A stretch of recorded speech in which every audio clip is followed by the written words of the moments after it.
Տիկին Ավանեսյան, վերջին ժամանակաշրջանում բավականին հետևողական փորձում եք ներկայացնել ծրագրի առանձնահատկությունները, օրինակ վերջին մի քանի ձեր Facebook-յան ռիլերն այն մասին են, թե յուրաքանչյուր քաղաքացի որքան պետք է վճարի, ճիշտ հաշվարկներն եք ներկայացնում, բայց ես կուզենայի, որ նույն պատվախնդրությամբ դուք օրինակ ներկայացնեիք, թե այդ քաղաքացին, որ տարեկան 130,000 փաստացի վճարում է իրականացնելու, ինչ ծառայություններից է օգտվելու։ Այն որ գումարը պիտի տան, այդ հասկացանք։ Ինչ տրամաբանությամբ պետք է տան, դա էլ հասկացանք։ Բայց ինչի դիմաց պետք է տան այդ գումարը։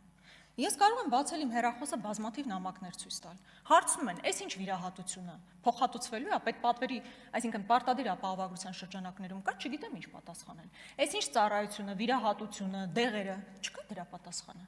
Արդեն երկրորդ բանն են քննարկում, ընթերցումն է, հեսա օրենքը պիտի հաստատվի, տենց էլ չիմացանք։ Մարդիկ գումարը տալիս են, դրա դիմաց ինչ ծառայություն են ստանում, բայց չէ՞ որ սա ֆունդամենտն է ամբողջ process-ի։ Եթե այս հարցի պատասխանը չկա, մնացած ինչ հարցեր ենք մենք քննարկում։ Սա առաջինը։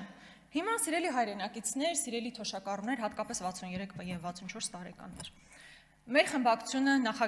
առաջարկ է ներկայացրել, որտեղ նաև 63 եւ 64 տարեկան մեր թոշակառու քաղաքացիները կարող են օգտվել այս ծրագրից, այսինքն պարտադիր ապահովագրության փաթեթից։ Բայց պարզվում է, չգիտես ինչ տրամաբանությամբ վերցվել է հենց 65 տարեկան եւ ավելին։ Անկեղծ եմ ասում, մի տրամաբանություն դրա տակ պետք է լինի, օրինակ 63 տարեկան թոշակառու քաղաքացի։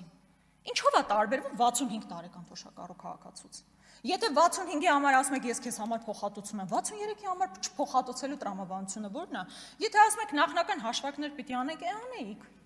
Եթե տրամաբանություն ենք վերցնում, այդ նույն տրամաբանությամբ կգաք կասեք 70+ ենք վերցնում։ Ինչ որ տրամաբանություն պետք է դրվեր տակը եւ 63 տարեկանից սկսած, այսինքն թոշակառու տարիքը ներառելը առավել քան պետք էր, այն որ համակարգը իսկապես պատրաստ չի, բուժաշխատողները, հերթերը շատ կարճ երկու հարցադրում անեմ, բոլորս հասկանում ենք, որ շատ մեծ հերթեր են առաջանալու։ Հիմա դուք ասեք, ինչ եք անում, որ այդ հերթերը չլինեն։ Շատ մեծ ծանրաբեռնացա տակ են գտնվելու բուժքույրերը, բուժաշխատողները, ինչ եք անում թեթևացնելու նրանց աշխատանքը։ Հարցերը բազմաթիվ են։